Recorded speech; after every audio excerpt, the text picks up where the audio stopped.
Hello, everybody, and welcome to Steinel America's webinar on the Digital Control Solution Bluetooth Mesh capability. I will now hand it over to our General Manager, Sean Lafferty. Great, thank you, Jen.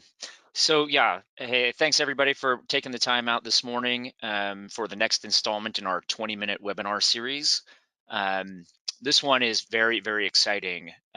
We have a terrific announcement to everybody that the BLE mesh capability in the DCS is fully functional. So this opens up a lot of opportunities for us, creates so many things that we can do in terms of applications and going across, adding, two DCSs to create, 3, 6, or more zones in a single space, being able to put a single switch in place that can be a facility, all on, all off button across all of our DCSs. So this is a really robust piece of functionality, and very excited to announce that we have it working, and it's shipping with our next shipment coming into the US. So it's available.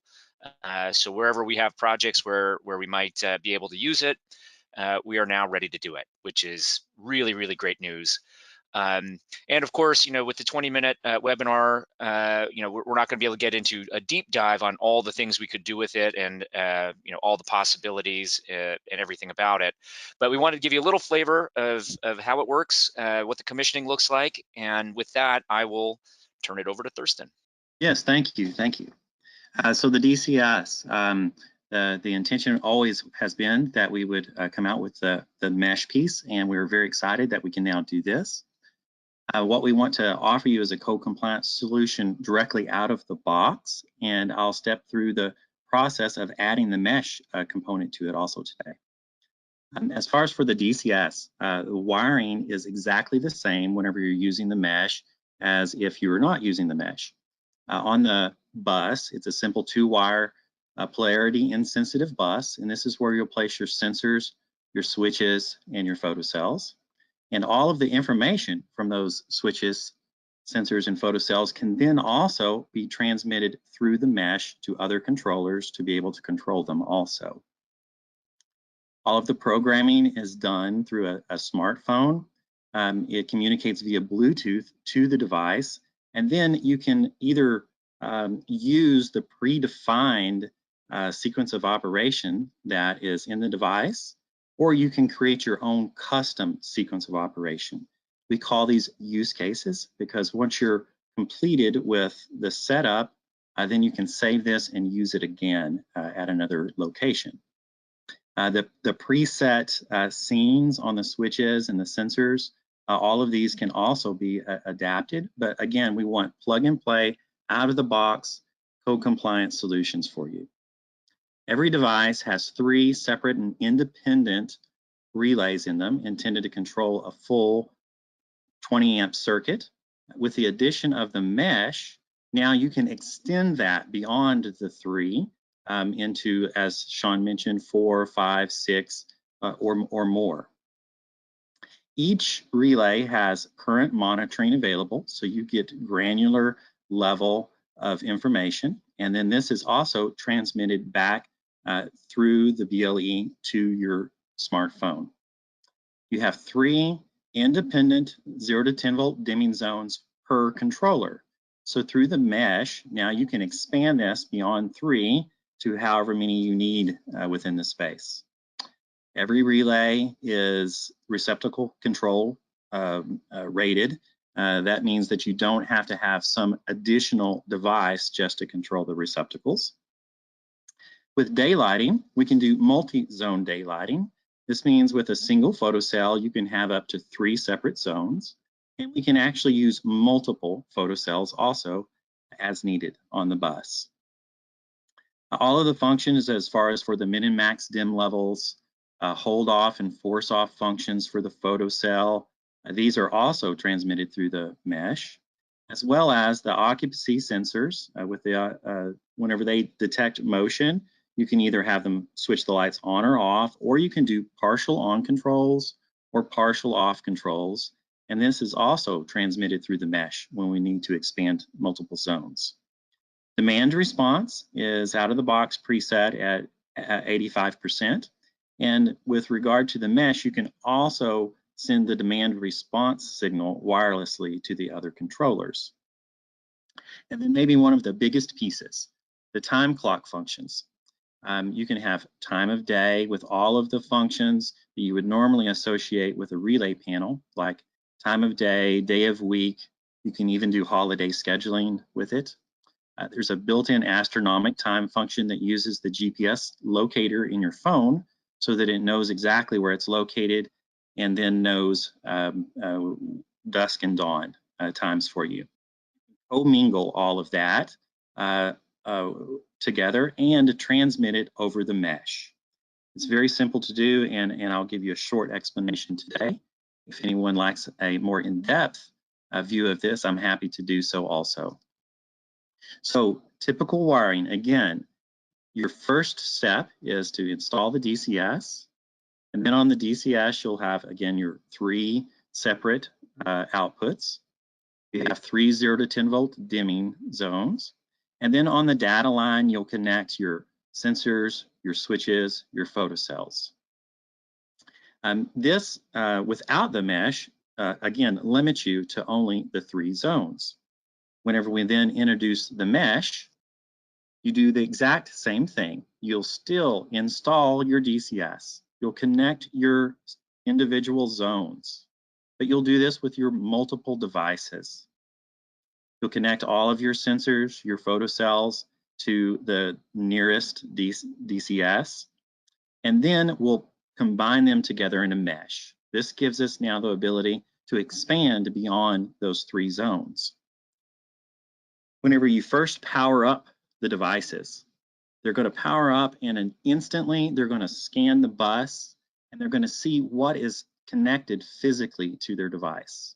Whenever they go through this process, they'll look and see what is on the bus, and then it'll give it a predetermined, what we try to achieve is a code compliant solution for offices, classrooms, things of this nature.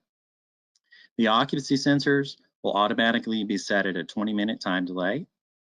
If they're an ultrasonic or a dual tech sensor, the sensitivity is set at maximum. The sensors will automatically do partial on at 50% with all of the loads. If there's a photo sensor on the bus, it will automatically recognize this and it'll assign this to relay 1. And after 1 minute, it analyzes the room after power up, and then it'll automatically set the daylighting so that you'll have between 30 to 50 foot candles at desktop level. All of the switches, they have pre-assigned scenes selected for them. You can reprogram this later, but they all have pre-assigned selections for them. And then again, demand response is automatically set at maximum 85% when the demand response signal is received. Now, to create the mesh, we have an app that's called our Provisioner app. Once you install the Provisioner app, the very first thing that it'll ask you is to grant permissions. You need to allow it to have all of the permissions that are requested. The reason for this is it needs to be able to store data on your phone. The next step is that you'll scan. Whenever you do the scan, it will look and find all of the controllers that haven't already been assigned to a mesh. In this case, we have 2. I'm going to give a simple example of setting up a corridor where we're connecting 2 DCS together within a mesh. It's a simple process. After you've scanned, you'll select one of the controllers, you'll assign it an app key, and then you'll assign it an address. It's a publish address. After you've done this for one controller, you'll say apply, and then you'll select the other controller, and you'll do the exact same thing. You give it the same app key and the same address. You get to choose this address, and the address is simply 4 characters, but they'll need to be the same address. Once you've done this, then you've created a small network. The next step is to tell it what to do. So we'll use our commissioning app. The first step, you'll open the app, and you'll do a scan. Whenever you do a scan, then you'll see the available DCS all listed there. You'll select the first one. You'll select one. After you've done this, then you'll open it. First step is it'll ask for a password. The out of the box password is super and super, both. Then you'll log in. You can also change this password for security. Once you've connected, then the DCS that you're connected to will have a green dot saying you're connected to it, and the other one will be red if you're not showing that you're not connected. The first step then is that you'll download the information from the DCS. Once you've done this, then you have all of the information about your relays, a demand response, sequence of operation, all of these things. Now to create your mesh to work together, you create a group. In the past, all you've done is assign, for example, sensors to zones, and those are individual relays. A group is a group of zones, okay? So multiple relays together within a group. In our example today, we'll do a corridor. So we'll give it a name. First step, you provided a name, and then you assign which zones you want to be within this group on your controller, the one that you're connected to. Then after you say apply, then when you look at the group and the settings, you'll see that there is the group corridor there and available. If you wish to add an additional one, you'll hit the little plus button at the bottom and you can create a new group. The next step is to assign your sensors. So you go to occupancy sensors. You can change its name if you wish, but you can just open it. And then you'll see all of the settings. All of the settings, then you'll set your time delays, your on-dim levels, or if you want it to be manual on, however it is that you want it to function. Once you do this, then instead of assigning it to a group or to a zone, you'll assign this then to a group. When you press group, it'll pop up corridor, and then you'll select it and then apply. You'll do the same thing for your switches. You click on switches. In this case, I have a single switch. You'll open the switch. I was using one of the single zone slide switches.